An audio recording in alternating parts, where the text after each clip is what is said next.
సరే ఇప్పుడు మీరు నాకు తెలిసి 2010 అనుకుంటా కదా మూవీ మేకింగ్ బిందాస్ దగ్గర నుంచి.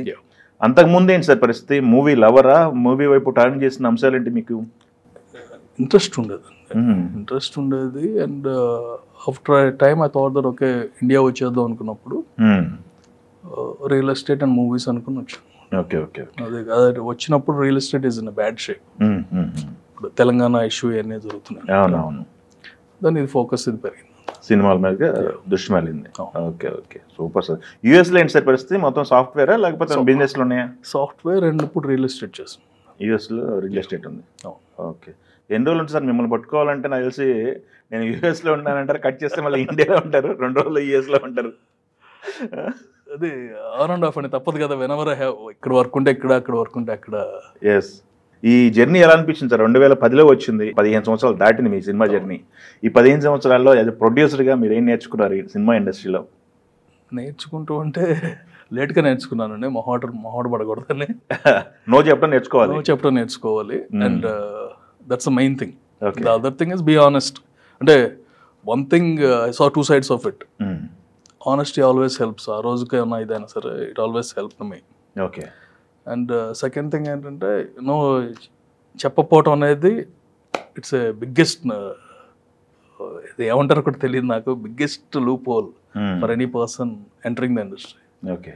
చెప్పగలుగుంటేనే ఎంటర్ అవ్వాలి, లేకపోతే లేదు. Okay okay. వద్దు నో చెప్తాం అని మీ విషయంలో అదొకటి కొంచెం మీ దగ్గర మొహమాటం ఎక్కువ.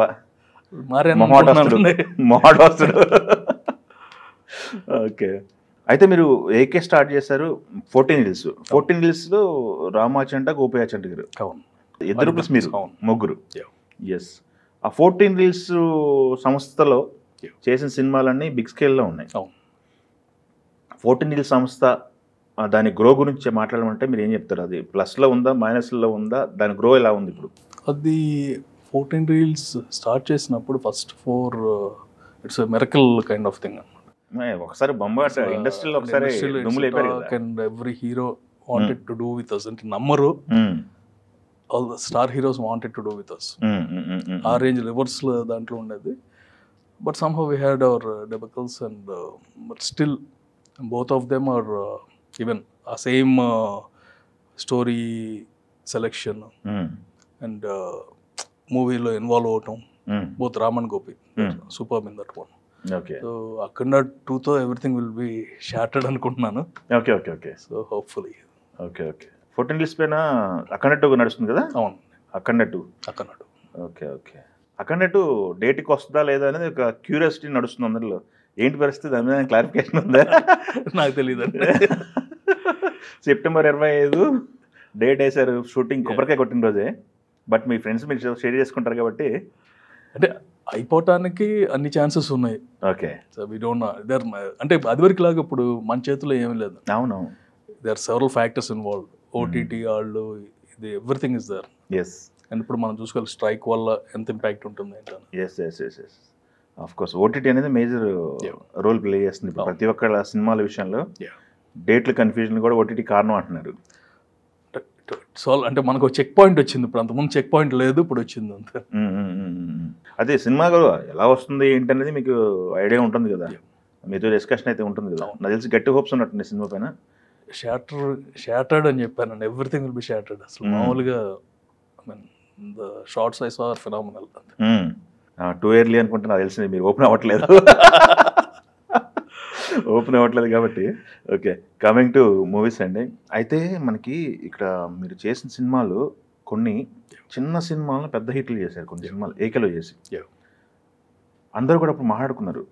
ప్యారలల్గా ఉన్న బ్యానర్స్, RR బ్యానర్స్ కానీ వెంకటని వచ్చారు. దాని తర్వాత కొన్ని బ్యానర్లు కూడా ఏకేని ఆదర్శంగా తీసుకోవాలి అని చెప్పేసి కూడా మాట్లాడుకున్న సందర్భాలు ఉన్నాయి.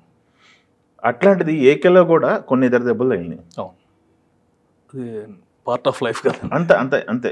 స్టోరీ సెలక్షన్సా లేకపోతే మేకింగ్ వైజ్ ఏమన్నా వైడ్ వెళ్ళారా అనేది? వైడ్ వెళ్ళటం కాదు, it's a mistake my self అనుకుంటాను. ఫస్ట్ వి స్టార్టెడ్ ఏంటంటే బిందాస్ దగ్గర మొదలు పెడదాం. బిందాస్ గట్టి కొట్టారు. బిందాస్ తర్వాత అహ్నా పెళ్ళి అంత కొత్త డైరెక్టర్స్ వెళ్ళాం. New pattern and we use to involve. Story okay చేసుకున్న తర్వాత అప్పుడు హీరో దగ్గరికి వెళ్ళేవాళ్ళం. స్లోగా ఏంటంటే వన్స్ వీ హ్యావ్ 4-5 హిట్స్ మనకన్నీ తెలుసు అనే స్టేజ్కి వస్తాం. Okay and the people also అంటే ఎందుకు చిన్న సినిమా చేయడం, పెద్ద సినిమా చేయొచ్చు కదా, హీరోలు రెడీగా ఉన్నారు కదా. హీరోలు రెడీగా ఉన్నారు. అండ్ న్యాచురల్గా ఏంటంటే okay there's lot of difference between big movie and small movie. ఆ వరల్డ్ వేరు, అంతా వేరు అనమాట. కాంబినేషన్స్ వస్తాయి కదా, వస్తే కనుక అండ్ మధ్యలో ఈ ఓటీటీ వేవ్ వచ్చింది. సో ఇంత వస్తుంది, కమర్షియల్స్ అన్నీ మారిపోయినాయి. So it's a mistake where I went to this combination thing. Okay okay till then everything is fine. Combinations వచ్చినాయి అంటే మన చేతులు ఆల్మోస్ట్ 50% వీఆర్ జస్ట్ ఇప్పటికే అదే నడుస్తుందండి ఇండస్ట్రీలో. ఇప్పటికీ కాంబినేషన్స్ బిగ్ సినిమాలన్నీ కాంబినేషన్స్ మీద వెళ్ళిపోతున్నారు కదా మ్యాక్సిమం. సెట్ చేసుకుంటా కాంబినేషన్ సెట్ అవుతుంది వెళ్ళిపోతున్నారు అన్న దాంట్లో తప్పు జరిగింది. And we are trying to revive after that. Yes ఏదైనా it's subject, finally subject. Yes yes yes yes సినిమాల విషయానికి వస్తే బిందాసు స్క్రిప్ట్ సెలక్షన్ దగ్గర నుంచి కూడా మంచి స్క్రిప్ట్లు సెలెక్ట్ చేసుకున్నారేమో అనిపిస్తుంది.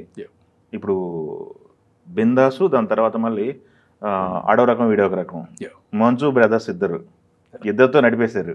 ఏంటి సార్ రిలేషన్స్ బాగున్నాయి ఇప్పుడు అందరితో, మీ హీరోలు అందరితో? ఎవ్రీవన్ అండి, ఇద్దరితో బాగుంటాయి. ఓకే ఇప్పుడు కాంటాక్ట్లో ఉంటారా? కాంటాక్ట్లో ఉంటారు. Every once in a while, even Manoj or Vishnu US వచ్చినా సరే they will call me. And okay ఆ రిలేషన్ అంటే ఇర్రెస్పెక్ట్ ఫస్ట్ మూవీ కదా. అవును ఫస్ట్ మూవీ. అండ్ ఈవెన్ తనకు కూడా మంచి హిట్ అది. అవును విష్ణు కూడా ఆఫ్టర్వర్డ్స్ అంటే whatever happen between them out of question, it's not our thing, but both of them are very close to me. Okay